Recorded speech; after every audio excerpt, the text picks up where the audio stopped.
G'day. Hi, Hayden. How are you? Pretty good. Ready to make some professional audio. We are looking at Scientology today on Flightless Bird. Yep, I've heard about it. Yeah, what do you think of Scientology? I know in New Zealand we have Scientology. It's not particularly big. Well, can I just first of all commend you on once again following Louis Theroux into a topic? Are you just going to meld with him one day? Are you going to kind of get together and like let your skins fuse?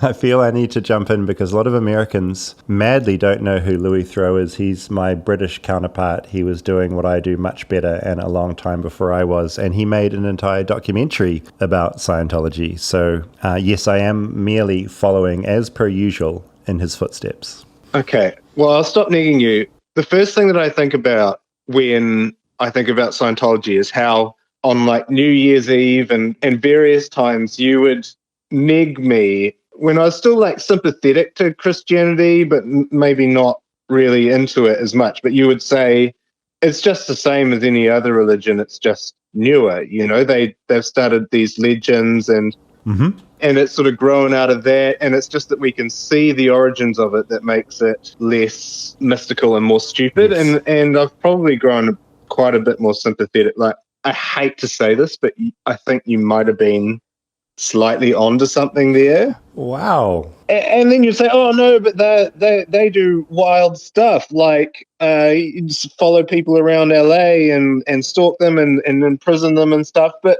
when you think about the early Christian church, they weren't up to 100% nice stuff. They were sort of burning Catholics in England and burning people lots of places. So like lots of religions have got up to bad stuff. This all sounds like I'm pro Scientology.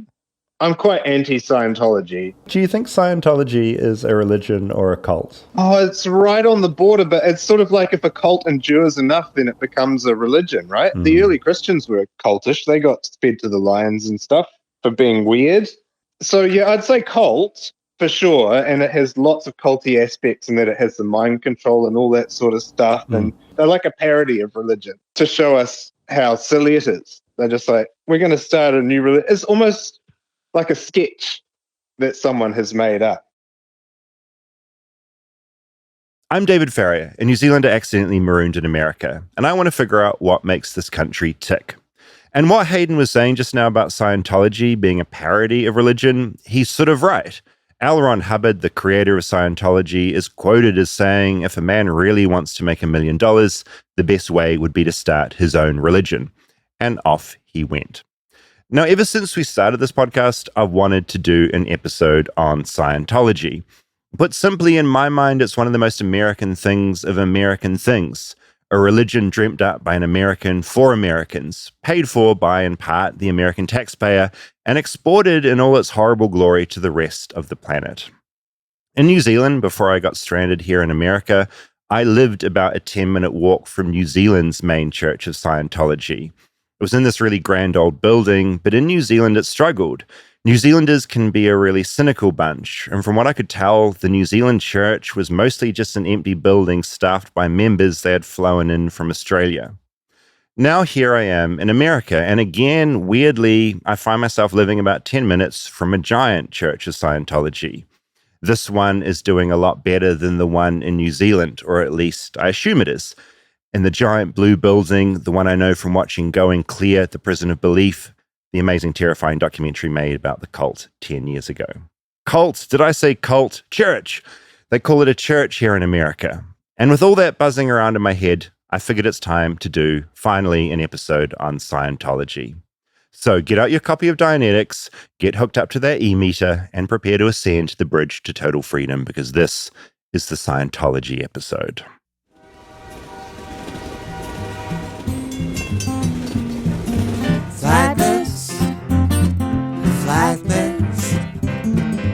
Flightless bird, touchdown in America. I'm a flightless bird, touchdown in America. Rob, I just want to check at the top, because I've never raised this with you. Am I Scientologist? Are you a Scientologist? Because you're not? No, I'm not. Because one thing I've noticed, and I forget about this, like LA, where we are right now, this is the place where this religion is doing the best. And people are kind of they don't announce it necessarily, and so I thought I'd better check. No, it almost seems like it's something maybe people are ashamed of. Yeah. I 100% agree. I've been in situations where I've found out people I've known for 10 years were In the church. Scientologists. I've been here for about 4 years on this sort of leg of my life, and I've had 2 instances where I found out from other people that people I know are Scientologists. And I think that's it's kind of fascinating. Yeah. Before moving to LA or coming to LA, what was your history with it? It wasn't in Chicago. I didn't really know anything about it until the South Park episode. Okay, so I remember the South Park episode in New Zealand. We were obsessed with South Park, and suddenly there was this episode about primarily like Xenu, right? Tom Cruise. Yeah, basically, I think that South Park episode did this amazing thing, and South Park used to do this a lot, and probably still does, where they just completely break open this topic that no one had really thought about. And if I recall correctly, and it's been about probably 30 years since I watched it, it was basically looking at the backstory about Scientology that no one was really talking about at the time. It was examining like what they actually believe as the belief system, the religious aspect, which to me, like what seems so scary, I'm going to use the word scary go for it, is the like organization of it and less the belief system, which is like an interesting thing to have this discussion about a religion, because I don't think either of us want to belittle someone's beliefs. No, believe what you believe if it doesn't damage other people. But yeah, to that point, it seems like there's a lot of that damaging that comes out of it. And we're not the first ones to tread this path. Like I would say, if you want a good like explainer on the dangers of Scientology, Going Clear, the documentary, is a really good place to start, based on the book of the same name. That's really incredible. Louis Theroux, my British counterpart, did, I think his Scientology doc was called My Scientology Movie. And that's a really fascinating take on some of the sort of abusive systems within the church of Scientology. So those are 2 other good like resources. Right. Which, I mean, I have always found it interesting. It's not like the Catholic Church. Like, it's also known for having a lot of corruption and covering up shit. And, totally. They got great at that. And like, it's not about the actual beliefs always. Like, I think we're on the same page where we think people can get a lot out of religion. Mm-hmm. And there are positive sides to it. Yeah, 100%. That stat I always come back to, as far as charities and work in the community, a lot of that is still being driven by traditional Christian churches. Yeah. Like they're the ones out there doing soup kitchens and helping people. And that's something I always try not to forget. Yeah, it just seems a little weird that because this religion is newer. Well, that's what I always touched on, like, and what Hayden was talking about, because I knew Hayden when he was still a Christian, I guess, and sort of becoming more agnostic, I suppose. And I'd always give him shit because I'd be like, the only reason that differs between what you believe and Scientology is it's newer. Like, it's so easy to mock because the origin story, you can see it. Like, L. Ron Hubbard is quoted as talking about how great it would be to make $1 million, you know, and I think that's what makes Scientology so funny. If Scientology sticks around, and I think it probably won't because I think it's failing at the moment, in 2,000 years, it'll just be as established, it would be just as established as Christianity is now. What's what I mean? Like if had it been founded 600 years ago or whenever. How is a talking snake in the Garden of Eden any more sort of wacky than Xenu and souls being exploded out of volcanoes? Yes, that has kind of always been my curiosity with it. Really, like, it's another religion that people believe something else, but the fact that it's just newer, it doesn't give it credibility is a funny... Yeah. No, it's a fun thing to think about, right? Bit, yeah. So my first encounter was that South Park episode when I was probably 13 or 14. And then I got very curious about it in New Zealand.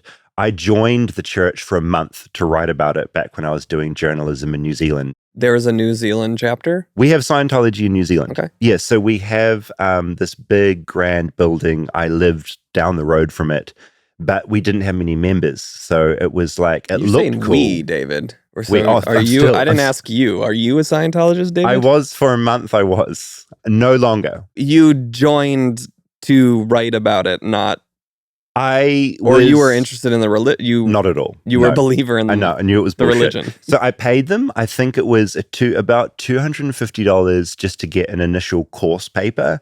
And that meant I could turn up to the building. I could go there. And other New Zealanders who were studying these papers could do it. I went like twice because it was like friggin' weird. But I did the whole e-meter thing where you get audited. You grab onto this device. You talk through some trauma in your life. You've got the person auditing you, taking notes and taking you through those experiences. So yeah, I joined it. And look, honestly, not that glamorous. It was basically in New Zealand, this very empty building, very unglamorous. I was annoyed. I paid them money and I got some of their like leaflets and course books and met some. My main takeaway is that the people at that early level that were bought into the church, they were just people looking for answers. I felt sorry for them. They were trying to get answers in life. They'd paid money and they just wanted to make their lives better. I wasn't hanging out with Tom Cruise in there. There wasn't some like crazy like ritual going on. It was just kind of sad. Yeah, and now cut to today.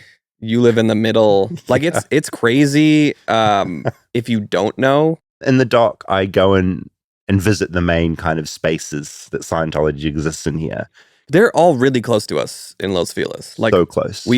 there's the production campus thing that's right by the Vista. Yeah, basically a TV studio where they make all their videos and propaganda. The Celebrity Center, which is Mhm. by UCP. Very fancy. And then they have a chapter that's across the street from Little Dom's. Which is very funny. I didn't know about that until you told me about it. I had no idea until like a month ago. I thought it was apartment buildings or a hotel. Yeah. And then like behind bushes, there was a sign and we were going to eat over there. And Like, I holy shit. it's like, what is this? And was shocked to find out that was a church. And then of course, Big Blue. Old hospital, a very surreal color blue. Like It's I think crazy. it's beautiful. I look at it and I think that is an amazing building. Very eye-catching. It's what you see on any like doc about Scientology. It's Big Blue. It's crazy how grand it is. When we first moved over to this neighborhood, Calvin's daycare we'd have to drive by that every morning Ha. when I would drop him off. Yeah. And there would be, so I think the church was also buying up buildings all around there and they paint them blue. And right across the street from his daycare, there was a bus stop that just had like 150 people all dressed in the same clothes, waiting to catch a bus to take them, I think, to Big Blue. But it was just this like crazy, like it's not as in your face in LA as you would think. You can't always tell like, oh, that's a Scientologist. Yeah, or- no, absolutely. They blend in. But there was like a time in the morning that it was just like clearly this horde of Scientologists, which otherwise are a little more hidden. Yeah, when you see them in a group, you're like, oh, there you all are. Yeah. And you're off to go into that building to do whatever you do. Coursework, give money.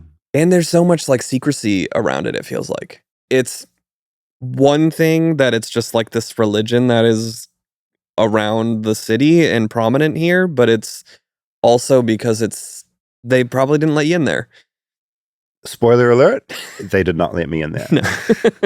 Has anyone ever tried to get you to go along? Have you ever had a friend that's been like, come along to this thing? No, I mean, that's what's the weird thing of like for the friends that I have, like given how much it feels like the organization is a network for people, which is my interpretation of it. I don't know if that's true or not. I think on board. I think that's why it does so well in LA. It's like an old boys club, essentially. It's just a bunch of networked people in the industry who can all help each other out. Tom Cruise being at the top of that, Yeah. you know?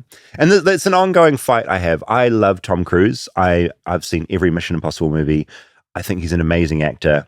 But there is this thing if ever I post about Mission Impossible or get excited, inevitably someone will say, and it's valid, that dude is in cults and he knows everything and he's high up. let's not support him. The weird thing is he's not out like proselytizing though, like most people are in a religion. I have friends that have done movies with Tom Cruise and know him well, and I've asked them, like, does he bring it up? Has he tried to pitch you this? And which made me feel better that my friend didn't try to get me. Yeah, in. totally. And it was no. Like, it's not like the set of his movies. There's like a pamphlets section on where Dianetics. they're doing the fascinating coursework. thing is, I thought about this and I did a bit of a YouTube deep dive, and the interesting thing with Tom Cruise is he used to in interviews talk about Scientology all the time. Mm-hmm. He used to preach it. He would bring it out publicly and talk about it. At some point, and I'm not sure exactly when this was, but it was longer than 10 years ago. Yeah. He just stopped talking about it. Probably South Park. It probably was. Just shut it down. And, he just doesn't talk about it. So there was a very clear point where obviously the church's PR people went, this isn't a positive thing to be bringing it up. Talking about it now is going to get us mocked. People aren't taking you seriously. So just like, shut up. And he has. It's really weird, the parallels between Tom Cruise and Scientology and Mel Gibson and Christianity.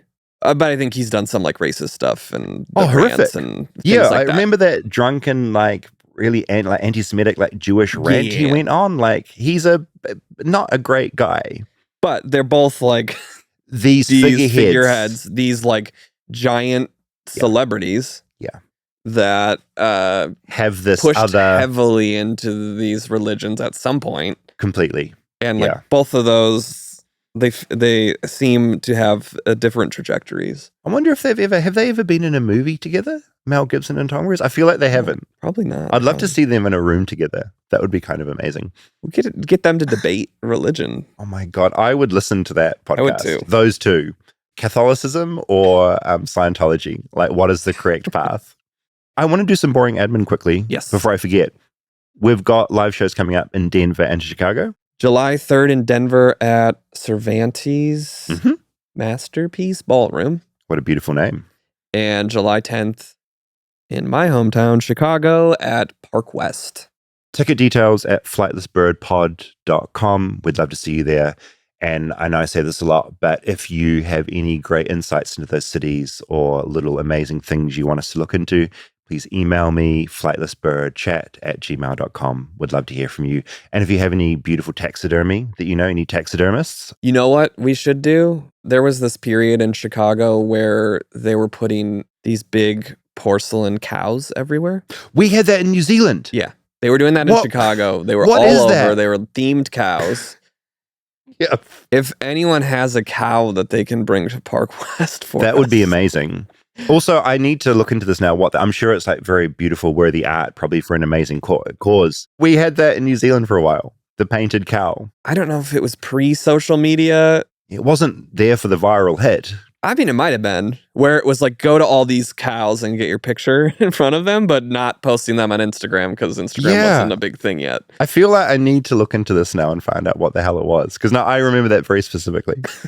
So yeah, I hope to see you at those live shows. And as always, any feedback for this episode, flightlessbirdchat@gmail.com. And if you're a Scientologist and you want to talk to us about this episode as well, I would love to hear from you.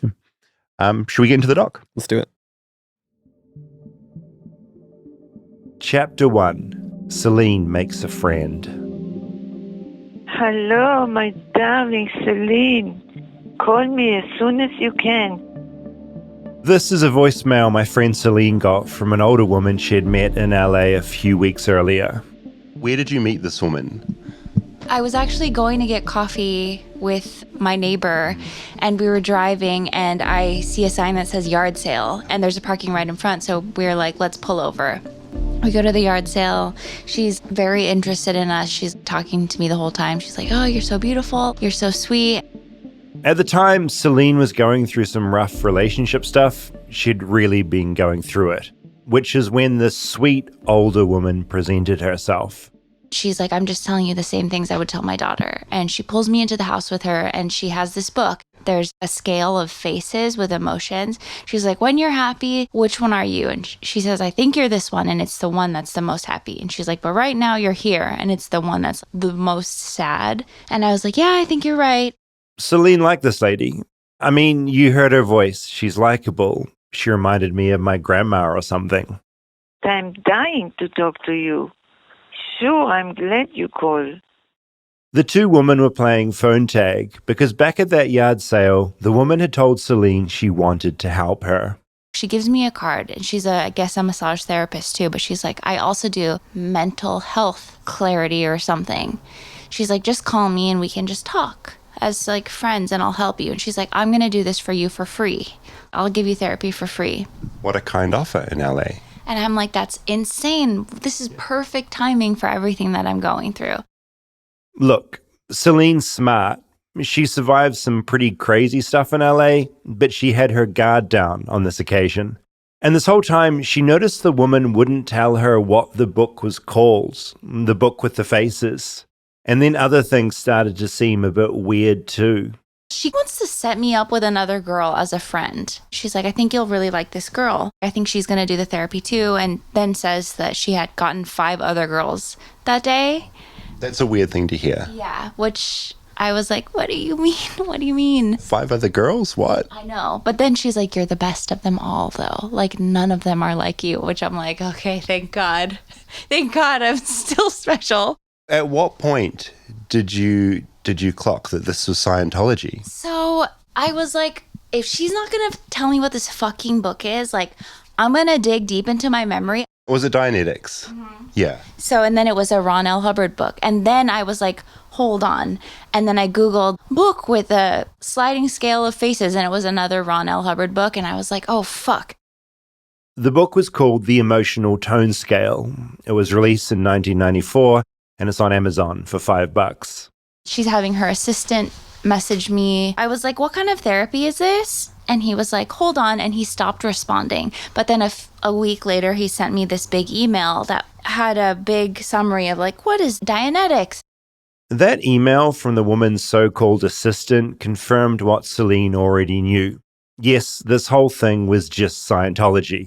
She forwarded me the email the assistant had sent. It opened with a sort of diatribe against mainstream therapy. As you know, in our present society, psychology is the mainstream therapy in use. Psychology is a valuable tool for helping people. Countless people use it daily. However, psychology has limitations. The email went on. Dianetics took a different research path and pioneered some significant discoveries. The main breakthrough was the precise understanding of how emotional pain works and how to release it.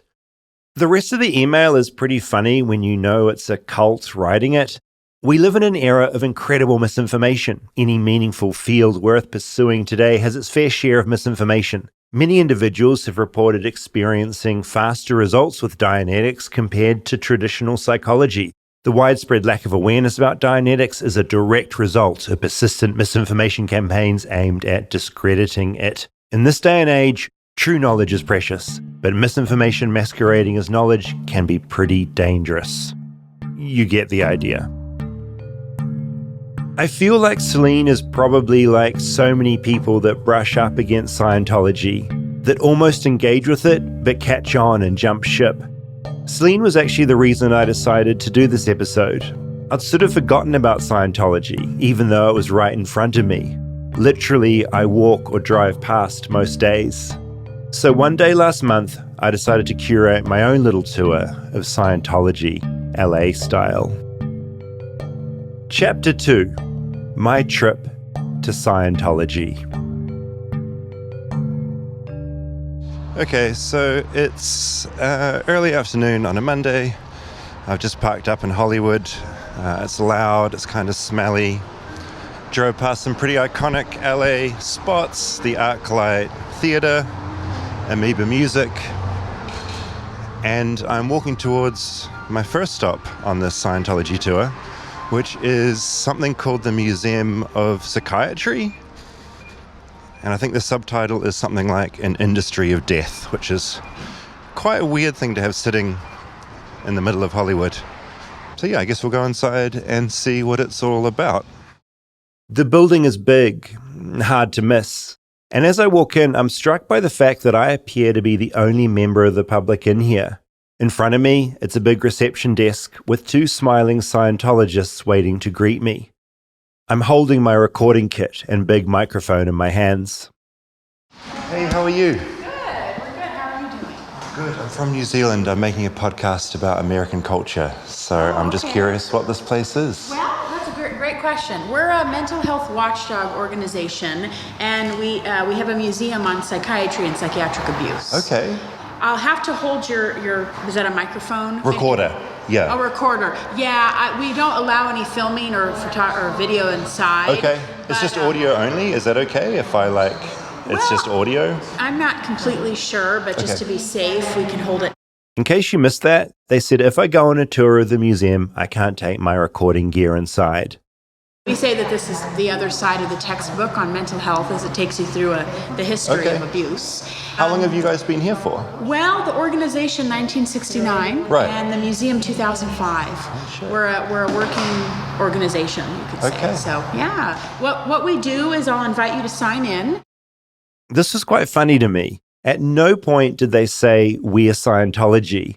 In fact, they bent over backwards not to say that. Instead, they're a working organization, whatever the heck that is. It reminds me a bit of Celine's situation, all that talk, but no mention of what they actually were. Where are you from? New Zealand. Oh, right, okay. Another woman comes in and takes my mic. So yeah, if we can hold your I can equipment. give you this. Okay. And with that, my recording gear's gone. They do offer to take a photo of me in front of that sign, which I say yes, of course. And then I'm ushered inside. I'm the only person in there as well. It takes about 10 minutes to walk through. I emerge, I get my recording gear back, I exit, and I start recording again.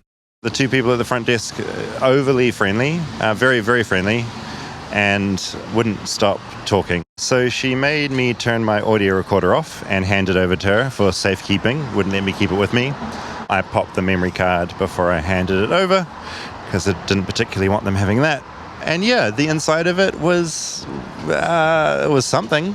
When I pressed her on what organization she worked for, she certainly didn't say Scientology. Instead, she said the Citizens Commission on Human Rights, which certainly doesn't sound like Scientology. So I found that really interesting. So the Museum of Psychiatry, they're definitely not proudly Scientologists. They make out like they're something else entirely, this sort of generic organization, which I think is really fascinating. But yeah, if I could summarize, I would say the main message of the Museum of Psychiatry is that all meds are bad. They contributed from everything to Nazi Germany to various celebrity suicides. So yeah, another thing I found really interesting is that there were multiple times over my trip where they wanted to get my contact information, name and email address and physical address. For instance, when I went in, I had to log my visit. And then at the end, there was a survey and they wanted all of that information again. So yeah, big on getting contact details. All right, on to the next stop.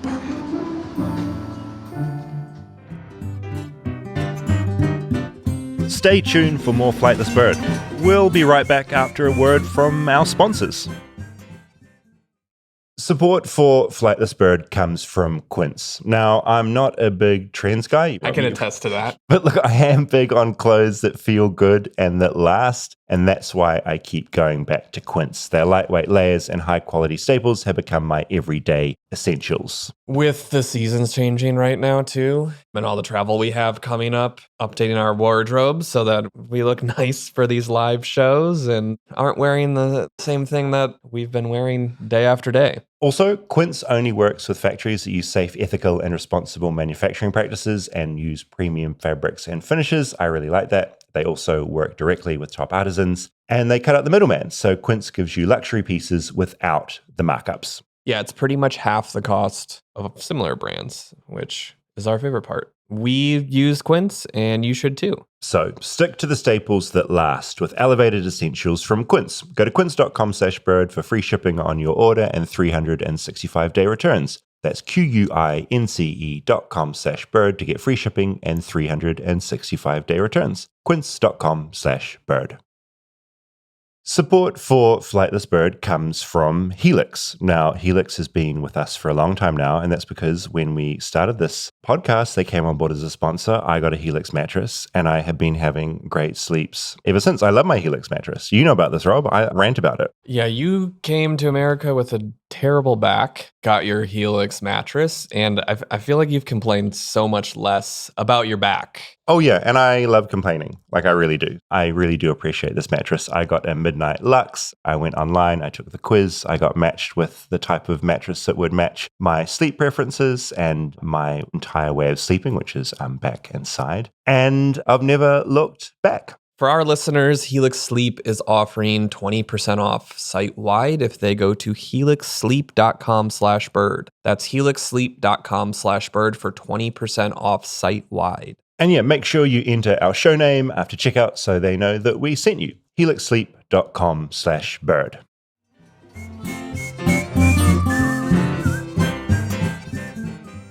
Okay, I've driven about 7 minutes down the road and I'm approaching the Scientology Celebrity Center. Sort of opposite the road from a little trendy line of stores and a Gelson's supermarket. I've always seen it there, sort of glimmering in the distance, but yeah, never gone inside. Spoiler alert, I would not go inside today either. As I walk down the street, it's hard to see inside. It's all black fence and shrubbery. There is music coming from inside.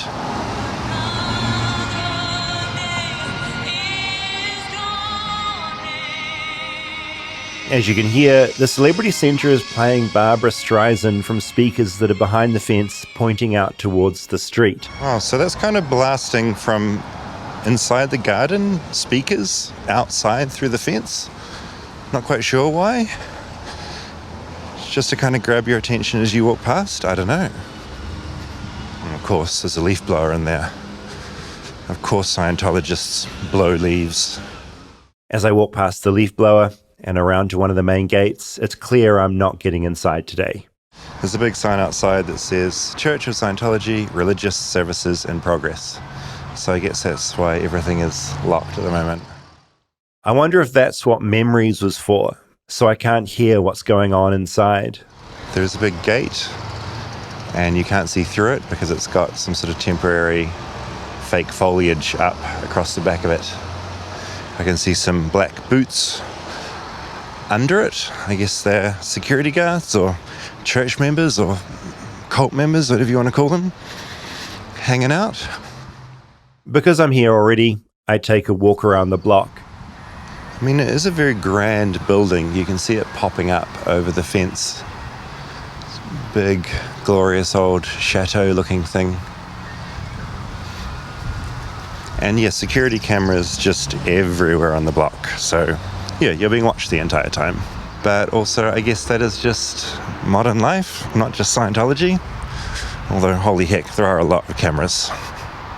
Opposite the Scientology Celebrity Center, there's just like a number of little apartments, nothing fancy, ordinary people living there. Talked to a guy who said, yeah, it's pretty weird living next door. He said, back in the day, it used to be a lot less secure, but there's no way now you can get on the grounds or see anything that's going on. If you do go on the grounds, you're escorted to specific areas. Yeah, he said it's a pretty interesting place to live next to. Back in my car, I set off for my final destination of my personal Scientology tour of LA, Big Blue. All right, so I'm standing on L. Ron Hubbard Way, which is allegedly the cleanest street in Los Angeles. I don't know if that's true or if someone just told me that as a joke, but it does look like a very clean street. There is also a banner outside that says, Curious, come in today. Open daily, 9 a.m. till 10 p.m., which is very welcoming. So I'm just going to walk in and say I'm making a podcast and see if anyone from the Church of Scientology can answer any questions. So this is the building that they call like Big Blue, I guess, because it's giant and blue. It looks very impressive. If you ever see photos of the Church of Scientology, I feel like this is the building that you see. It used to be an old hospital. And now it is a Church of Scientology. If you look at the Church of Scientology on Wikipedia, this building is what comes up. As in, this is the Church of Scientology. It's a church. And in my mind, churches are for the public. There's nothing to hide in a church. So why would they ever be weird about this? And why would they ever lock that sliding glass door on me? Because this is a church. Why would they do that? So the door is shut for some reason. I don't know, maybe it's because of the microphone. I look inside, the receptionist suddenly very busy at her computer, refusing to look at me.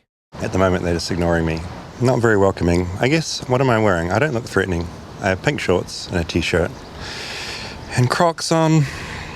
And the microphone that I'm speaking into right now. Inside to the right, I see a huddle of staff. I might be projecting here, but one of them does look up and shoot me a really dirty look. And at this point, a man in a black uniform turns up on a bike. Hey, how are you? Yeah, I'm good.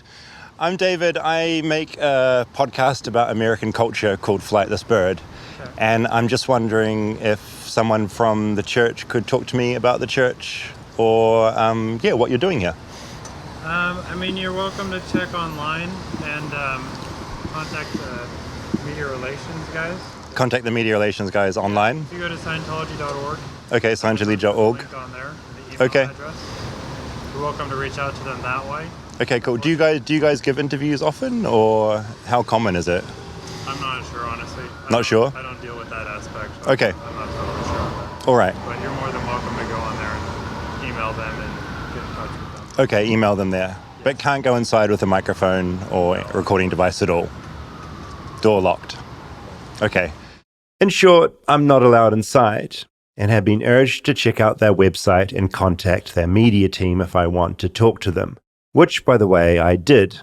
I reached out to them to take part in this episode, to get their side of things, their ideas, and I never heard back. Crickets. I walk back through the car park, back onto a busy LA street. So yeah, I'm off the property now, but the security guard's still standing by the door, watching me. You do notice, again, all the cameras on the street around the building that are recording everything, which is, very security focused. The guy on the bike is now following me around, which is a bit weird. I do a full loop of the block and walk down the whole of L. Ron Hubbard Way, which has the big blue Scientology building on my left, and on my right, what looks like a lot of smaller private houses, all for Scientology. So walking down L. Ron Hubbard Way, there's a little cafe. That's nice. I wonder what they have. I might go inside and have a look.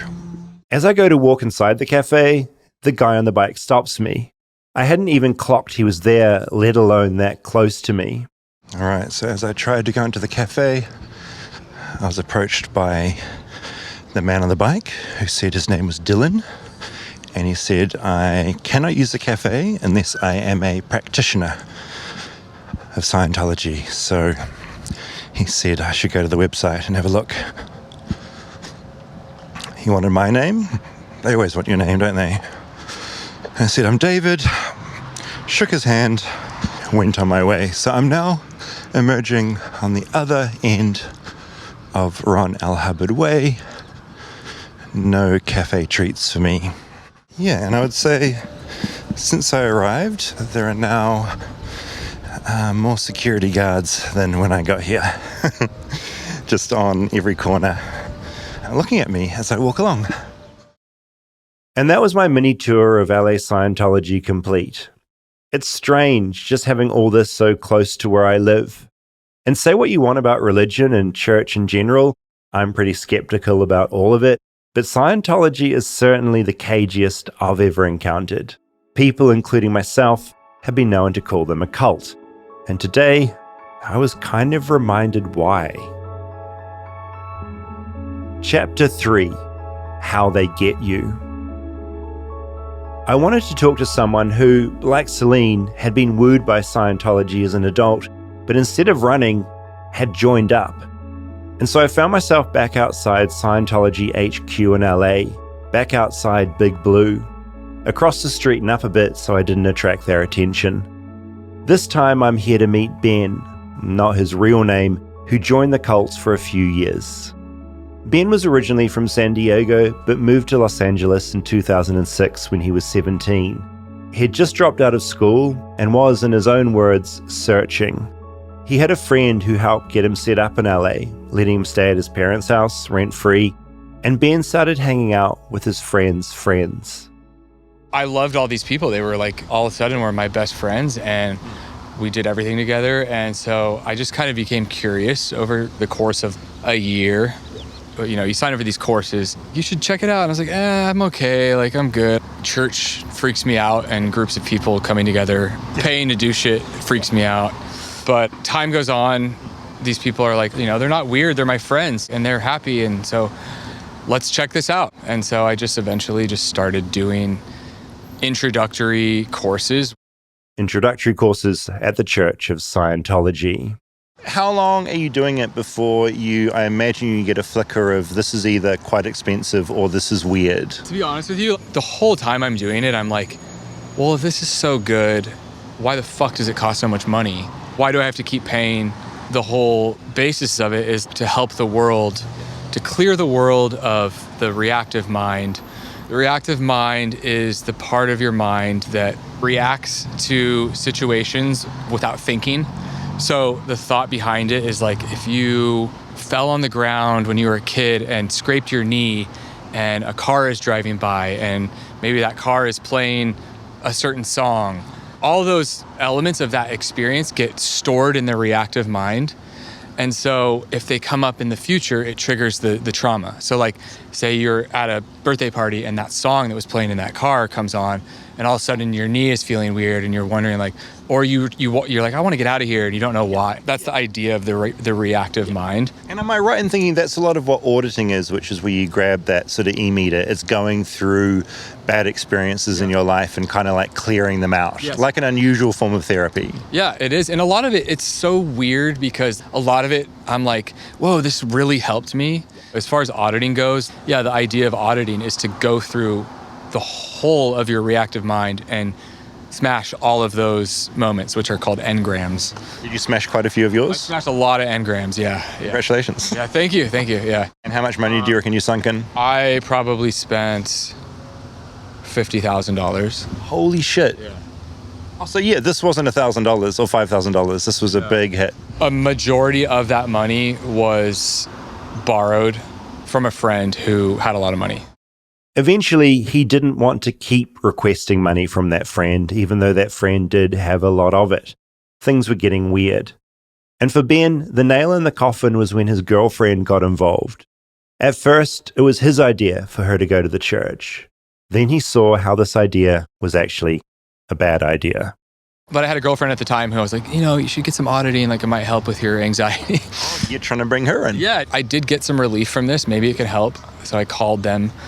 And I said, hey, I'm bringing my girlfriend down. She is very weary of Scientology, so please don't ask her for any money. She can sign up for some auditing on my account. Are we clear? And yes, that's fine. And I go down there, I wait in the car, girlfriend goes in, and like 30 minutes later, she comes out and she's like, where's my purse? And I'm like, why? And she's like, oh, I'm buying this thing. And I'm like, what are you talking about? What thing? She's like, this course I'm going to do, it's $3,000. And I'm like, no, get in the car. And I just fucking left. And I watched Going Clear that night. I was like, fuck this shit. It's funny, I'd always wondered what happened if a Scientologist watched Going Clear, this documentary that just so clearly outlines why Scientology is cooked. I guess I had my answer of what happens. For Ben, this all happened almost 2 decades ago. He says looking up at Big Blue now is pretty surreal. Some of the friends that suggested he join, they're still in it. And I have a lot of friends who are still involved, and I have a lot of empathy for them because a lot of them grew up in it, and it's a lifetime of brainwashing or whatever you want to call it. Their whole spiritual identity is wrapped up in this thing that teaches them to be afraid of anything else that might be helpful. And so I have a lot of empathy for that. There's a lot of people involved that really do want to help and think that they're helping, and that is fucked up because there's a lot of people involved that are in the business of making money and taking money from people. The thing is if you go against and you don't defend Scientology, you can be classified as a suppressive person and excommunicated or declared, as they call it. And then if you grew up in it, then that means your whole fucking family is against you. From time to time, Ben says he still gets a call from Scientology, wanting to know if he's coming back. He's still in the database. Sometimes he answers, but he never returns. It's fucking weird. It's a fucking cult. It's a huge cult.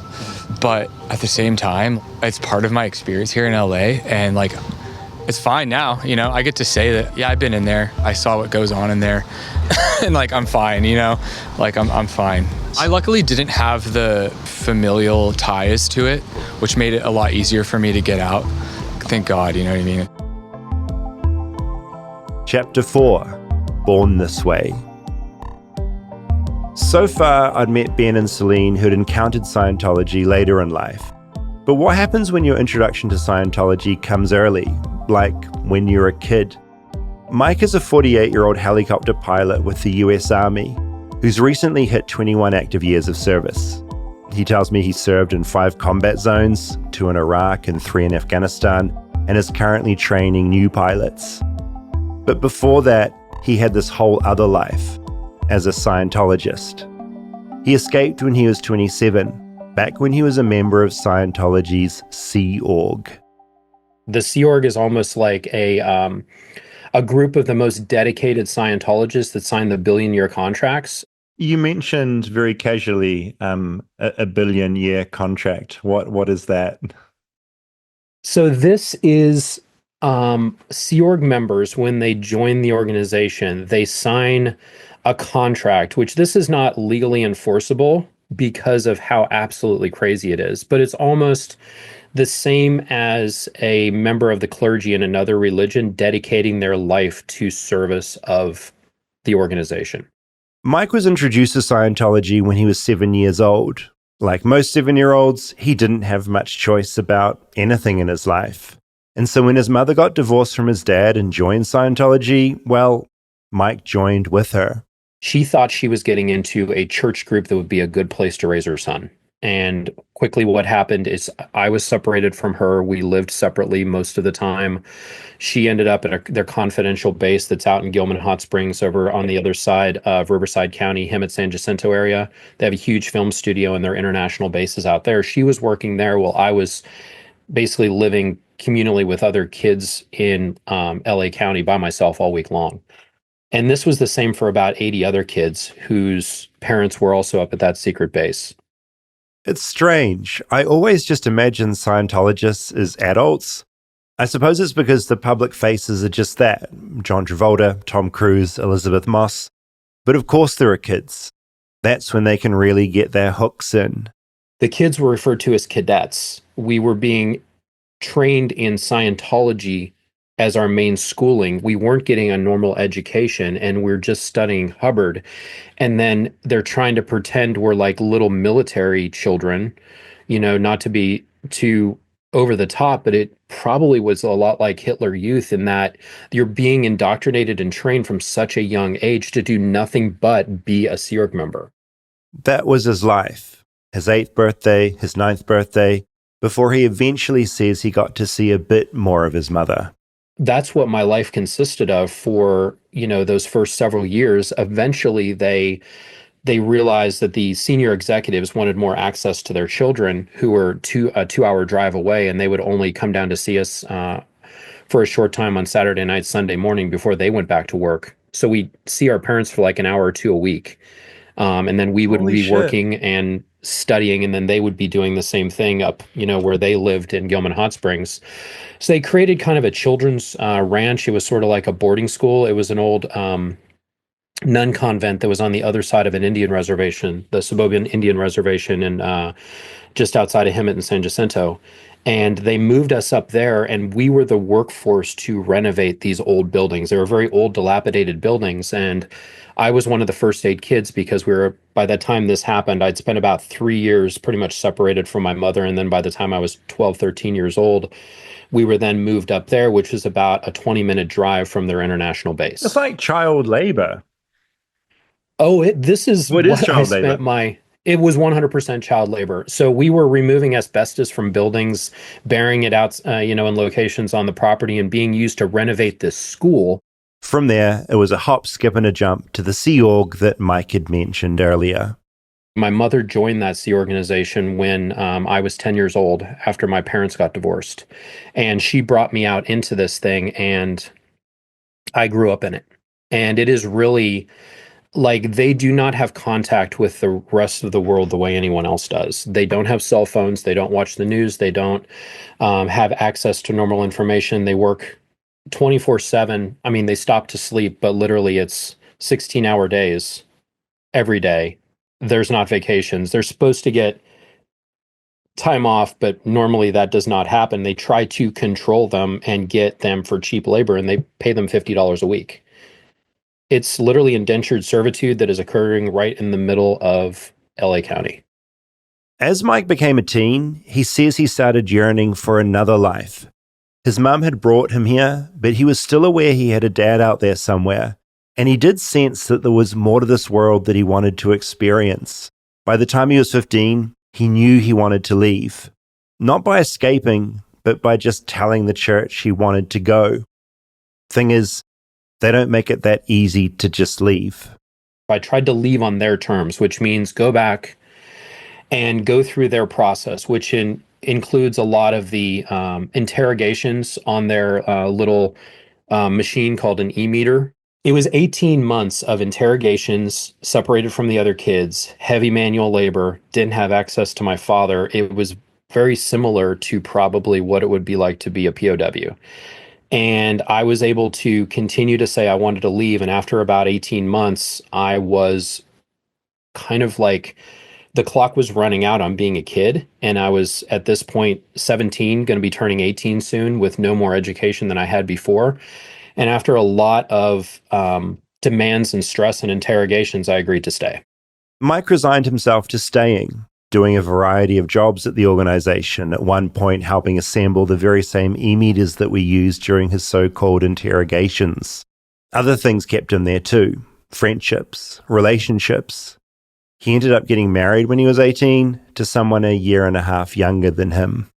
It's pretty young. I can tell you right now, if one of my daughters told me she wanted to get married to some kid and he was 18 and she was 16, I would lose my shit. But that was my life back then. I can tell you that military service, deploying to Iraq and Afghanistan over the course of the last 21 years after I escaped, is way better than living in Scientology for literally a day.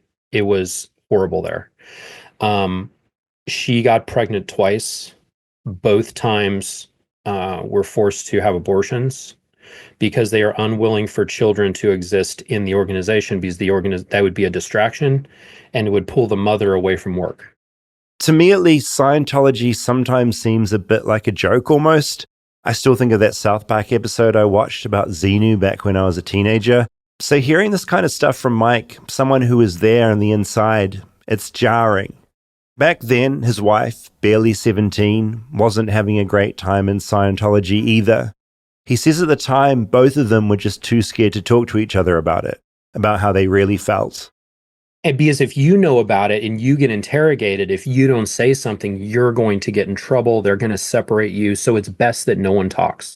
But one day she had a particularly bad day, and she told Mike and said that she wanted to leave. But the thing is, she had family in there, too many links, and she couldn't.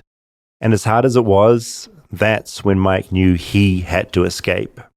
She said, if we leave, they're just going to get me back in, and I'm going to end up wanting to stay because of my family, and we're going to get divorced. When she told me that, something broke inside of me. He hatched a plan to leave. It happened quickly. I was one of the few people on their base up there that was able to get access to the outside world because I did manufacturing. I was out for a print job. I was, manufacturing some of their books and CDs and things, and I was going to one of the printers, and almost on a whim, one day I decided I can't take it anymore. I've got to go.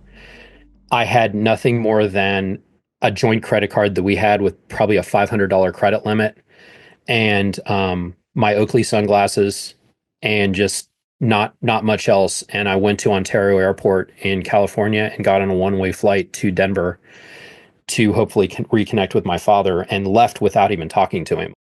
He did reconnect with his dad, but that's a whole other story. Mike was out. He was 27 years old. He'd been in Scientology for 20 years, but he was finally free. When you got on that plane, you left, did you hear from Scientology again, or were you one of the cases where they just let you go?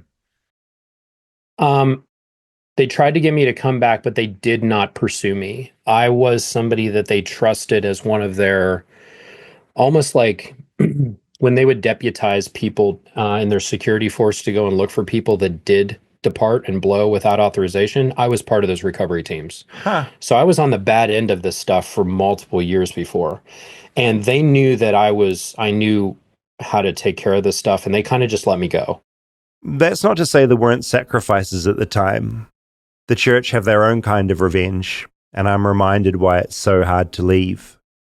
And they were like, hey, we're going to basically, they had locked down, apparently, now that some people have gotten out. At that time, they locked down my mother and my ex-wife, interrogated them for many weeks. They were then both required to write letters to me saying that they were going to disconnect from me if I didn't return. I didn't return. They then disconnected from me, and I got divorce papers in the mail, actually, when I was in basic training. Chapter 5. What the fuck is up with Scientology? Since he left, Mike has kept an eye on Scientology. He's vocal about it. And so I thought he'd be a good person to sort of lay out what's going on with this cult, back when it formed, through to today. Scientology would have us believe that there's millions of Scientologists. There's not. It's in the tens of thousands at most, and most of them are second and third generation and just born into it at this point. They're a declining movement, and it's continuing to shrink. There's certain things that are keeping them alive, but really they are most represented both in the LA area, which is probably the largest population of Scientologists in the world, and then in Clearwater, Florida, where they have their largest base for their upper level services. Other than that, you have probably less than 100 Scientology organizations across the United States, and most of them are small and failing. And the way that they still exist in simplicity is because they were given tax exemption by the IRS, and that's the only reason why they exist. Mike tells me it all basically started with Dianetics, science fiction writer L. Ron Hubbard's glorified self-help book that came out in 1950. Hubbard tried to present it to the American Psychiatric Institute, but was laughed out of the room. They wanted nothing to do with it. Following that, he decided that he was going to create Scientology, working in spirituality and past lives to the broad self-help vibe. And he took self-help book to fully fledged religion. He applied for tax exempt status just because there's so many benefits behind it. You're able to, really avoid paying for a tremendous amount of things that other organizations have to pay for. He was enriching himself in the 60s, so they lost tax exemption in 67. In 1989, the U.S. Supreme Court actually had a ruling. There was a case that was Hernandez versus the commissioner, where they ruled that Scientology is not qualify for tax exempt status strictly because all of their services are quid pro quo. You have to pay for everything you do there. Any other religion, there's free services. And the reason why religions have tax exemption is strictly and only because they provide a service to the population that would otherwise be a burden on the government. And that's why you get things like tax exemption for soup kitchens, for charities. That's because they're taking burden off of the government. So the Supreme Court said, hey, they don't qualify for it. So they sued the shit out of the IRS down to individual IRS agents for years. And this was a battle that was going on, being waged, a very, very litigious battle that went on until 1993, where the IRS Commissioner Fred Goldberg gave them their tax exempt status kind of on his way out the door just to make all the legal noise go away.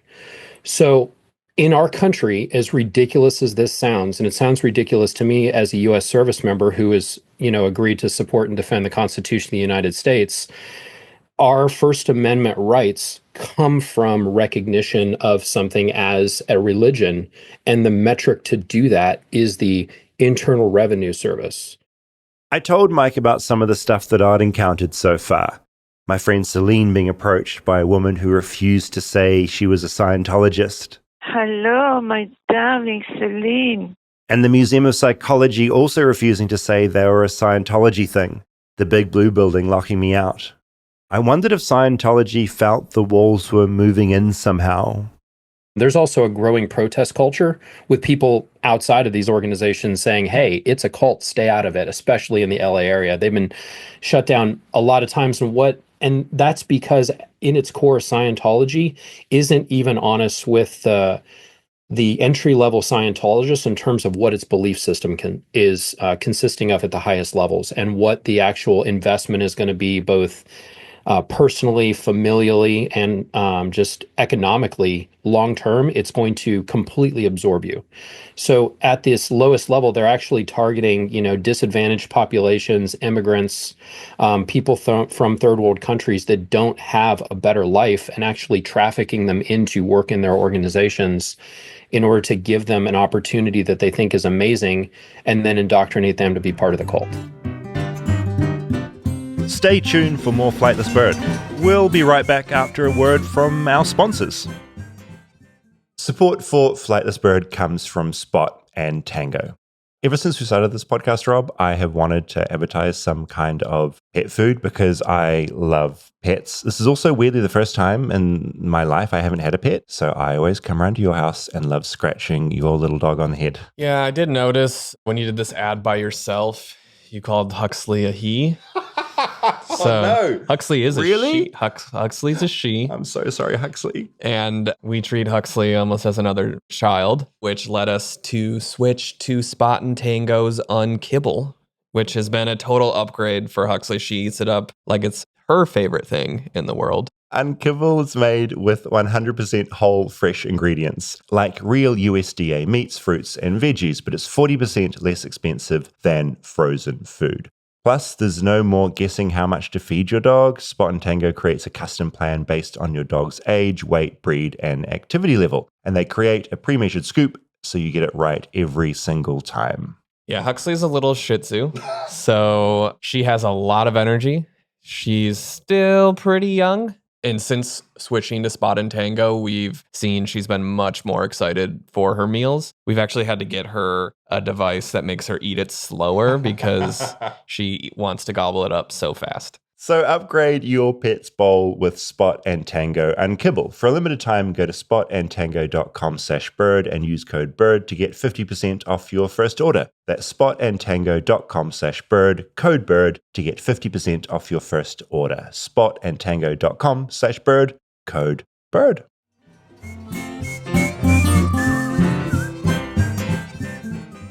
As I talk to Mike, I realize there's probably a part 2 of this episode. And a part 3. But this isn't a Scientology podcast. But before I did let him go, I wanted to get his take on one other thing, on Shelley Miscavige. After L. Ron Hubbard died, David Miscavige became the leader of Scientology. But his wife Shelley hasn't been seen in years. And there's this theory that she's essentially been disappeared. I figure Mike may have some theories on what's going on. So it's a good question, and it's important to ask where she is, but I think that there has been a lot of, obviously, media attention around Shelley Miscavige. But really what happened is she was her husband's assistant for many, many years. And the only reason why she would be seen with her husband is she was working directly for him. So it's not unusual in Scientology and the Sea organization that you might be at a different base than your spouse and you might not see them, or you might not be seen by the public. For Shelley specifically, there have been high-level executives that came out and specifically said, hey, she pissed off Dave really bad. He assigned her to another base. I believe she's up in Twin Peaks, California, and she's at their secretive base that is actually responsible for doing a lot of their archival projects.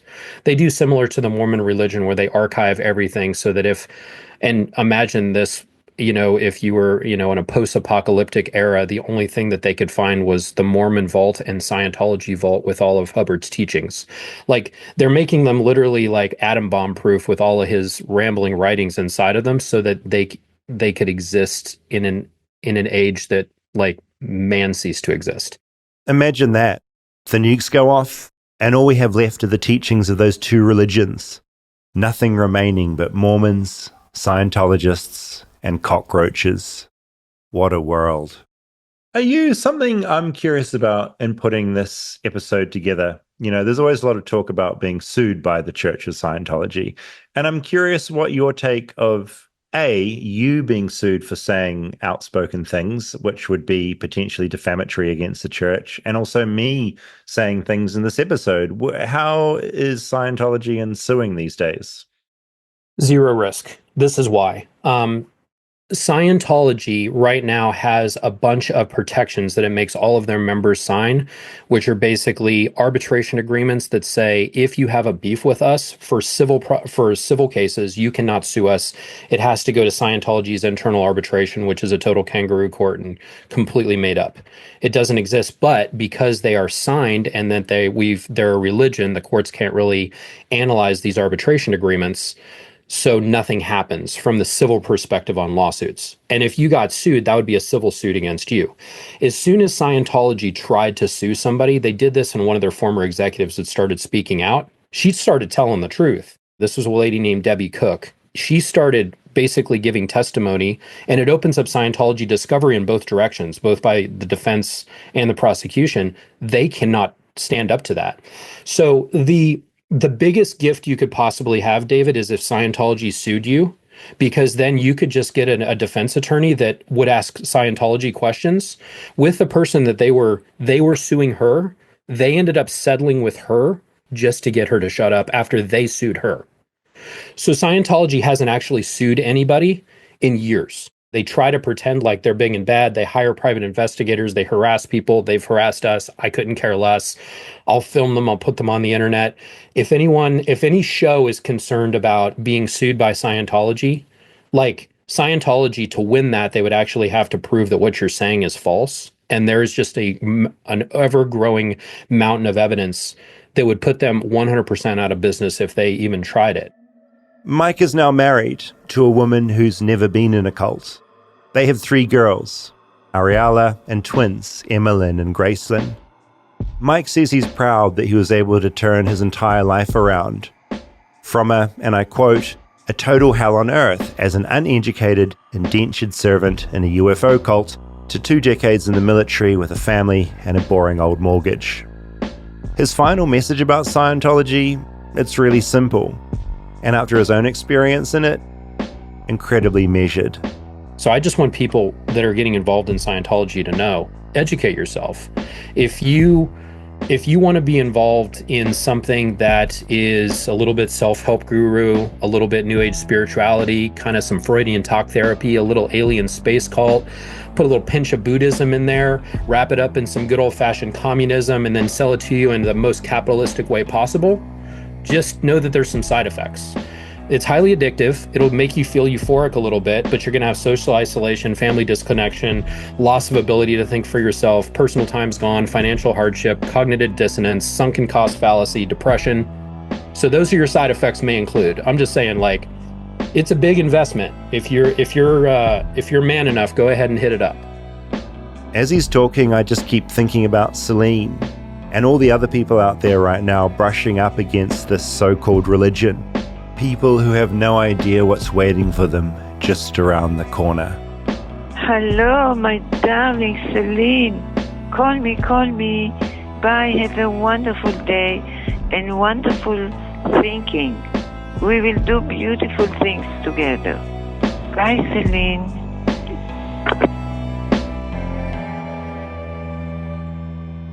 Yeah, I think that voicemail that she left on Celine's phone was just such a perfect encapsulation of everything. We have got someone who just is so caring, seemingly caring, trying to get you in, not saying what it actually is at all. It seems so predatory too, of like just preying on vulnerable people completely that are lost. That's what Mike said, and that's something I hadn't thought about. Like, they are preying on like new immigrants, people looking for community, people looking for a place to be. And of course, like, other religions do this as well, right? Yeah, Try and get people in. But I think the thing, and you know, I've been thinking about what we were talking about right at the beginning about like just Scientology versus other religions. And I think the thing that Scientology does so in a much more intense way, you know, Christians like 10% tithing, there's pressure on that. Scientology is just so much money. Like $50,000 for the guy I met who like joined for a couple of years. Well, and just the bait and switch of it all, I think, is the other piece of it. It's like Christianity's leading with like Jesus is our savior. Everything's on the table. Yeah. They're not, you don't walk into a church, a Baptist church or a Catholic church. And the more you pay, the more you unlock and the more you learn because you're giving. Like, here's money. a Bible. Here's the whole sort of thing. Yeah. Other odd beliefs might come up within specific churches, but they're also not hiding that they're Baptists. They're not hiding that they're Catholics, you know?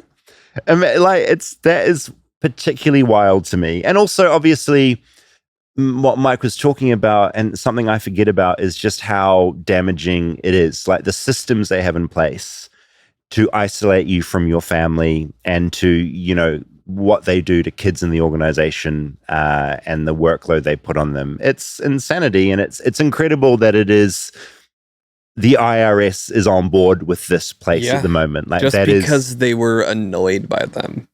We've taken a real 180 on this show of pushing the Catholic religion. Since the new Pope, right? We're not belittling. We're championing the Catholics now. The litigious nature of them reminded me a lot of Mr. Oregon and what you had to deal with, of just like, let's bury lawsuits. Yeah, no, 100%. That's something I feel like, Mr. Organ and Tickled were both involved people that were just tried to make you go away by threatening you and using the court system. Just knew the system and how, like, even the system knew, like, oh, this is really annoying, and not the actual point of this. No, but we have to do it. 100%. Like, it's just a total abuse of the legal system. And I think Scientology historically has done a lot of that.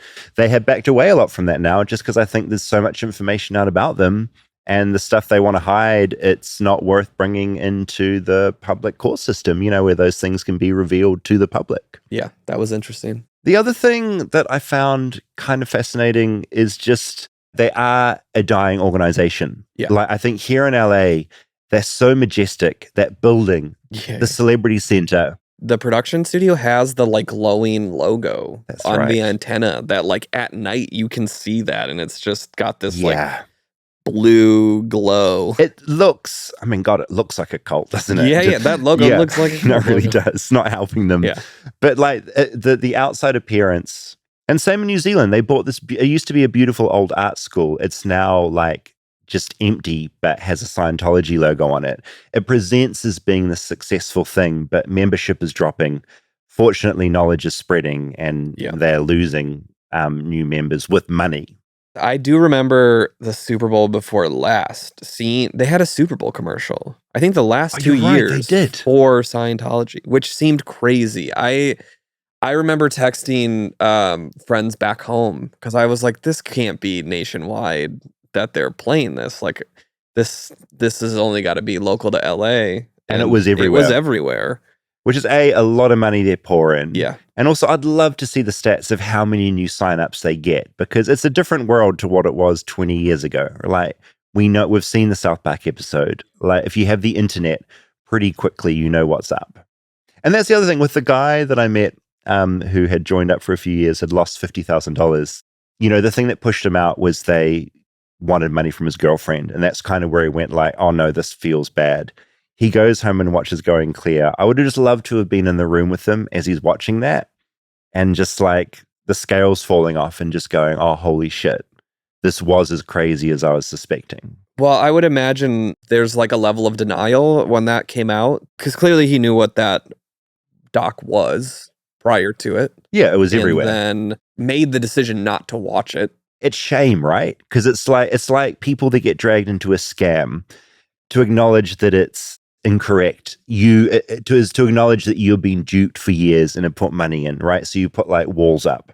But a part of him had to have known that was happening and didn't want to admit it. Yeah, so you just do a bit of cognitive dissonance and carry on. And the other thing with Scientology as well, like there are elements of like Dianetics, which ages ago I flicked through and read.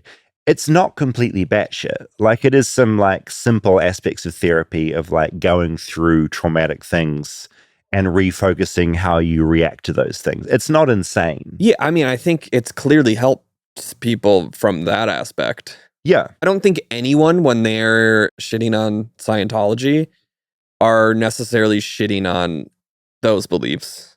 It's like 100%. It's the organization, and then it's the Xenu space alien stuff. Yeah, and them like hoovering your money away. Yeah. And speaking to that, so I went to that psychiatric, the Museum of Psychiatry, which is basically like, how do I even explain it? It's like you walk through, it's like through a museum, and the whole messaging is that drugs, any kind of medication is terrible. Like there's a list of people that have like died, and it's like, these are the celebrities that were medicated. This is why they've died. It's just trying to terrify you. Any medication though? Any meds that will help you psychologically. So I take ADHD meds. That's to them is like poison. Terrible. That's like poison, and I should be doing Dianetics and auditing instead of medication.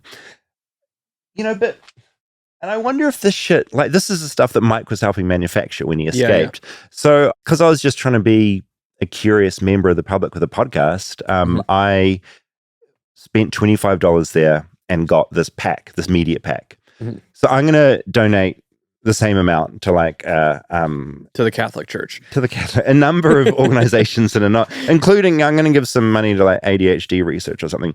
But this is some of the stuff. This looks like a horror movie. You're like, what's your reaction? These look like horror movies. Yeah, The Hidden Enemy, mood stabilizers. Look at this. Psychostimulants. They're not subtle. This is a graveyard with sort of blood being spilled. And the headline, Psychiatry and Industry of Death. And this is just, I mean, beautifully presented. You open this, you got a pamphlet, you've got information, you've got a DVD if you've still got a DVD player. I wouldn't go as far as to say beautifully presented. Beautiful was the wrong word. Yeah. But it's basically... There's a rolled up $100 bill with blood on it. Yeah. And speaking of, Tom Cruise not speaking out about this stuff, there's an incredible interview with him back in the day where he was tearing into someone else for daring to take medication for their psychological problems. And he was kind of publicly tearing them apart on a talk show. Anti-anxiety drugs. I mean, and this is where I start getting pissed off because it's like, no, medication, it is helping a lot of people. This whole organization is telling you, no, get off your meds, come to us. That's just outright dangerous. Yeah. Does it say the word? I don't see the word Scientology anywhere in this. Rob, you will not find it in there. The Citizens Commission on Human Rights with a logo that looks like very government. No, that's the most wild example of not saying what you are, pretending to be another thing. Well, this is such like scare tactic. Oh yeah, approach. I mean, imagine like this city, like LA is known for being like pretty messed up. People come here to try and succeed. Imagine being like someone stumbling in there who is on meds and they come across this thing and suddenly they're off meds. They're in the Church of Scientology. All their money is being filtered into this thing. Like, but like you look at this, it looks like a parody or a joke. Yeah. But it's also like incredibly dangerous and horrific. I think that's the funny thing about Scientology. It's one of the most awful things, but it's also there's an element that's very funny. Yeah. Because like it is like a parody. It's like a Nathan Fielder sketch. Yeah. Like walking into the Museum of Psychiatry felt like Nathan Fielder, The Rehearsal Season 3 or something. But again, look, I reached out to the church. I listened to the security guard. I emailed their media team. I said, I've got a podcast called Flightless Bird. It's about American culture. If you want to come on the show, I will talk to you. Yeah. So by all means, get in touch. I gave you the opportunity. Email flightlessbirdchat@gmail.com. Come on board. Or text David at... No. And to be clear, yeah, when I signed in with my details, they didn't get my address. They didn't get my number. I did give them my email address because genuinely, I want to hear from them. So far, crickets. If anything happens to me in the next, between now and next week, you know where to look. We need to check the ICE facilities. We need to check the Scientology Center. There's a few. I'm increasing. You're getting put on a few lists. More David. and more enemies. I also, as I walk past the security cameras, I really eyeball them outside. They've very much got my face. Because also part of me is like, come at me. Like, start chasing me around. I'll get a part 2 of the episode, you know? Okay. Feedback. We still have a lot of feedback coming in about Topps trading cards. Topps trading cards. It was a bit like emo, where it really hit sort of some sort of main line, like running throughout America. I'm still getting texts from people about the emo episode, of people that are listening to it. Nuts. Yeah. And no, it connected. I think it tapped into nostalgia and just passion so well. So many emos listen to the show. Apparently. Pamela wrote in to flightlessbirdchat@gmail.com. Listen to Topps Trading Cards, and you mentioned the Garbage Pail Kids. It reminded me of my Wacky Packages stickers. Have you heard of Wacky Packages? No, I don't think so. So she sent me a Wikipedia listing. At the height of their popularity from 73 to 75, Wacky Packages were the best-selling Topps product, even more popular than the baseball cards. And they were by far the most sold trading card items in the US. And they're basically little stickers of like takes on like spam and like American products like ketchup. Like they're just like little cute stickers riffing on Americana. So anyway, that's was another big Topps thing. Kyle wrote in, about 6 weeks ago, I went down a YouTube rabbit hole on Pokemon cards. So we're going to do a Pokemon episode. Yeah. A friend of mine, I found his brother has just gotten into trading them in a big way. Calvin had a little phase of Pokemon cards. Hey. In the schoolyard, like trading them? Or? Yeah, it's also crazy how fast those fads, it seemed to go in and out. Like, it was Bakugan to Pokemon to Beyblades. Whenever I am buying like friends' kids things for their birthday, I'm always like a month off trend. So I think they're going to be excited. I give it to them. They could not be more bored. It's like, you're giving me Sonic? Yeah. Like, get out of town, you idiot. That's what happens when my family, they ask for Christmas lists for the boys, but like months out, and I'm just like, they're into this now, but I can guarantee they will not be into this in December. You want to buy a present for an American kid or any kid, you buy it the day before. Yeah. That's what you do. So Kyle went on, born in 89, and when these initially came out, they consumed my childhood, my friendship circles. I ended up going to a local card shop and buying a couple of packs. And the wondery and childlike joy of opening those packs brought me unbelievable joy. Needless to say, I'm now hooked on Pokemon cards again. I'm chasing down that feeling every weekend. They sound like a drug addict who's relapsed. I love it. The community has been fun and welcoming. I feel like now this is incredible. I feel like I'm going through something right now and want to connect to my childhood. I just bought the same mountain bike I had when I was 13 and the same MP3 player I had when I was 15. And I'm going to bike around my neighborhood with my Pokemon cards and listen to all my old emo music. I suggest everyone chase that childlike wondery and joy. I did almost the same thing. When Calvin got his first bike, I went in and bought a bike. That was like one you had when you were a teen or a kid? It was one that I wanted as a kid. I love this. Could get now. I've done the same thing. 2 years ago, went onto eBay. I bought the Lego set that I could never get as a kid. Yeah. And I felt I did get a tap of wonder. I did. I wrote it like twice, and it's in our shed. But it had like the pegs on the back too that my mom would not let us have because it was too dangerous to have someone on the back. Oh my God. Did you wear a helmet? Natalie did make me get a helmet. Yes. Yeah, perfect. Did you have her on the back? No.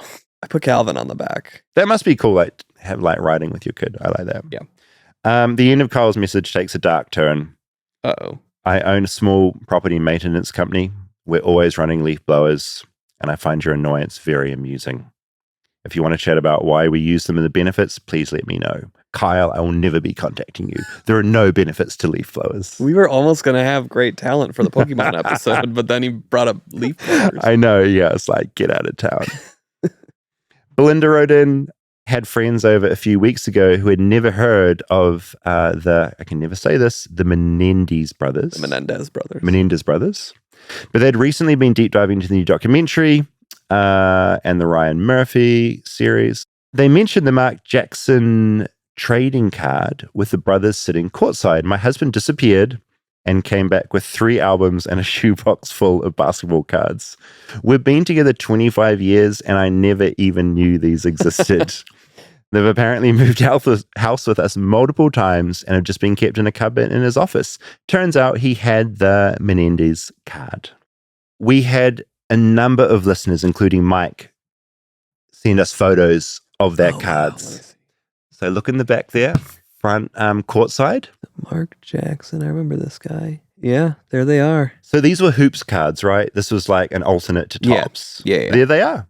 Speaking of other brands, I forgot maybe 5 years ago, I bought a box of Skybox trading cards. Yeah. My brother in New Zealand, Rob, he messaged me. He collected hoops cards and he's kept them all.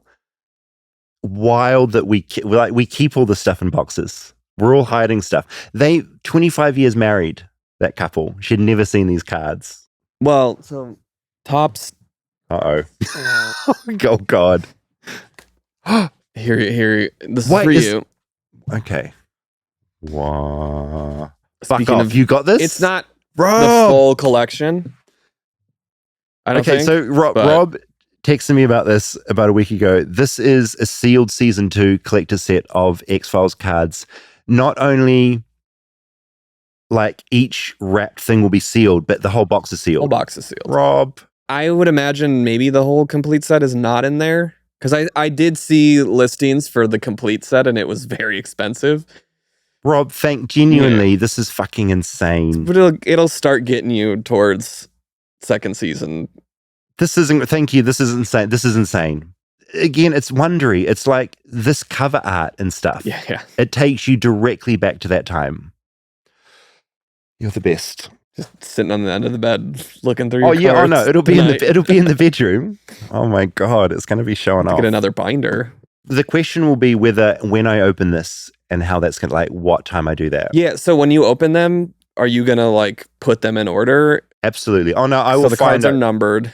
Yeah, I will go through each pack and I will see what I have, what I'm missing. You'll sort them. I'll sort them. Do you know how many are in a collection? Or I don't recall with these ones. I feel it's about around 100. It's a pretty decent number. All right. I mean, there's 100 cards in there, I think. This is a bit like I am clean and you're just giving me a little bit of cocaine. You're relapsing a little bit. You're the best. Thank you. Sharon emailed in. Oriented, not orientated. I replied, I said, Sharon, never do this again. There's a certain, actually, Sharon, we always love corrections. I'm curious how you feel about this feedback in general. I love feedback that is a fact check, like a correction, because I'm learning. When I get feedback from someone about something I've said incorrectly or enunciated incorrectly, I don't know why I feel so angry. I feel rage, mainly, I think, partly because I've messed up and I feel dumb. Yeah. But also, there's part of me that's we've done 130 episodes. Where were you giving feedback about something important? I agree. Is when it's feedback about semantics of actually this small little way that you said this is actually this. Which sometimes I will say is interesting. Sometimes, but most of the time, I'd also I want to say and I think about this when I get the impulse to give feedback to podcasts I listen to. It's if you get anyone talking for hours on end, they're gonna you're gonna mess up. You're gonna say some dumb shit.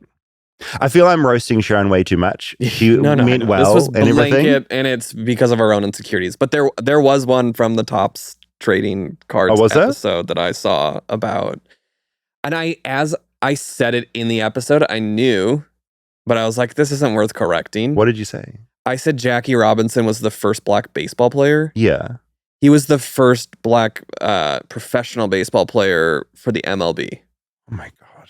I knew that there were other athletes that played the sport before him. It's funny, isn't it? And also, like, part of me is like, I love that someone is so passionate. Yeah. I love that they care so much that they want to give the feedback. But also on some level, I'm like, I don't care. The other thing about it is just like, what is behind that as well? And some people just trying to like prove some other point that they think about what you think or don't think. It's so loaded. Yeah. Anyway, and that's me getting off my soapbox for the week. But we love feedback and almost all of it. Oh no, we do. And like, it's all done with love. And Sharon and everyone else, you're all good. A lot of feedback about the dead deer. A lot of people truly hated the fact of like posting roadkill on an Instagram feed. Fair enough. Emmy wrote in and said, I'm a farmer in rural Western MA. What is MA? Massachusetts. Who just listened while driving a tractor. I love that people are listening to this episode while driving a tractor. That is incredible. I agree with what you're saying about Americans not wanting to think about death too much. Roadkill is a huge issue in this country. And I highly recommend the road ecology episode of the podcast Ologies if you're interested in learning more.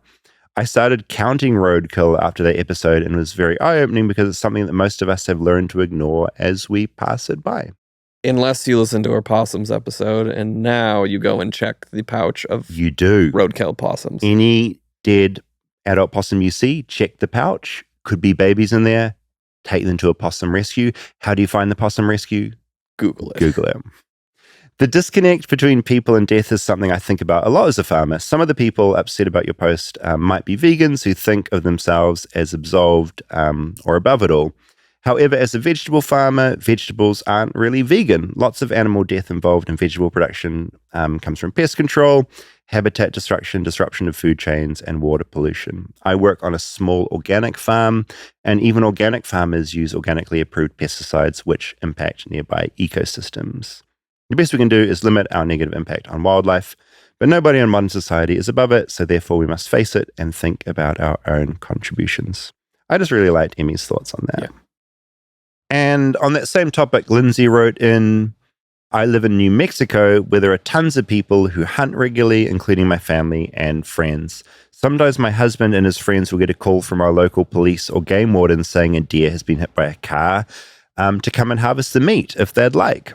Another interesting related story, my husband saw a car hit an elk and left the elk on the road. He called the game warden to inform them and they allowed him to harvest the meat from the elk. Also, as a note, none of these people would call themselves urban harvesters, but they are happy not to let an animal go to waste if it's very freshly dead. Finally, and I think this will appeal to you, Colby, I totally get the coveting of your iPod Classic, Rob. In my opinion, I had the best taste in music of anyone around me, and my iPod was proof. I was recently cleaning out that bin of RCA, coax, Cat5, and other archaic cables that I've kept for no reason for decades, and I found my iPod Classic. Luckily, there's a charging station stowed alongside it. I'm happy to report that it can still hold a charge and is connected to the auxiliary in my car right now. I found one of those cables as well. No more satellite for me. My 90s alt-rock iPod will never be silenced. And that just made me think, I wish I had kept my iPod. I don't know where it is. I probably threw it out at some point. I've bought one recent in the last like 3-4 years. I've no way. Bought a refurbished one. It's up and running? No, I didn't set it up. It's hard because you got to get like iTunes then back. And I've right. I did have my music all on external hard drive. Yeah. That from when I would get a new computer, I'd have to then update the iPod. I think the thing for me, I had like my catalog, but then I had a lot of just like demos and stuff from bands before they finished records. I mean, that's amazing. So I had like cool versions of these songs before they were released. Sitting on the hard drive or the other iPod? Both. Oh man, you've got to get that up and running. Yeah. That's amazing to have. Yeah. But then it's like I then have to, any new music I want to listen to, which is becoming less and less attractive to me. But I have to then find a digital version to then bring into my iTunes. I kind of feel like this harbors back to the Blockbuster episode where it's like the joy of physical media, like having it on a place that doesn't get lost to time. Yeah. You know, is like there is something to say for that, because hard drives and old technologies do just eventually become redundant. Like you can't charge it, like hard drives die. Yeah. Yeah, man. I don't know what we do about all this. I also think of like photos. Just bitch and moan about it. Just bitch and moan. Like photos, you know, like back in the day, you would decide what you wanted. You'd have an album of it, like a physical album. I have, let me just check how many photos I have on this thing right now. I know. I have a fantasy of like at some point doing like a nice scrapbook photo book. You and me like, both. Yeah. I have 78,636 photos on here. Yeah. Stuff, some of it amazing, some of it not. I'm not going to look at a bunch of this stuff again. If my cloud dies or I lose passwords, it's all going. And that is so like on a fundamental level of me, which loves everything organized, like these Topps cards will be in an album. If I think about that cloud of photos, I feel anxious. I have 30,000 photos. I will say, like, I will go back and reference dates. That's smart. And I can be like, oh, when this happened at this time at this year. And I don't know if that's having a kid. Yeah. Makes that more of a thing. Yeah, wanting to get those things defined. Having a kid is like having a really good calendar, right? It's like they're one now, they're two, they're three, like this happened then. But your phone library is so chaotic that, and you're not like deleting the bad ones. And it's not like, here's the highlight of the 7 things from that experience that I want to keep and put in a photo book. There's the added chaos, and I know iPhone separated out, but when you get into screenshots, like a lot of that will just be screenshots of junk. It makes me anxious. Yeah, let's go through 10 years of photos where you're taking hundreds a month. One thing I would like AI to do, not a big fan of AI because I'm an old man, but one thing I would love if it could come and just give me a stress-free, organized thing by like event and person and era of my life, I will welcome it. Google does that because I actually use Google Photos instead of the built-in Apple Okay, one. And you recommend that? Yeah. For who wants to be more organized. I like it because I was Android before I was iPhone, so I had photos on there already. Yeah, right. But they do cool little like, here's this face and here's a little slideshow of images of this person. Yeah, okay, cool. I like that feeling of order that it brings. Yeah. All this freaking device does is give me like, I'll be having a nice day, and then it's like, no, here's a horrific memory. Have this album of someone you haven't thought about in 10 years with like an emotive score. And it's like, fuck you for doing that to me. The worst. Okay. If you have feedback, as always, flightlessbirdchat@gmail.com. If you are in Denver or Chicago and you have some amazing knowledge about something local you'd like us to look into, flightlessbirdchat@gmail.com. Tickets for those live shows on sale at flightlessbirdpod.com. July 3rd in Denver, July 10th in Chicago. I can't wait to get a tour of Chicago from you. I've never been. I feel like you're going to be the best tour guide a boy could have. I'm already jotting down the list of things that we need to do. I'm going to bring these with me. And the American Girl dolls. All right. See you next week.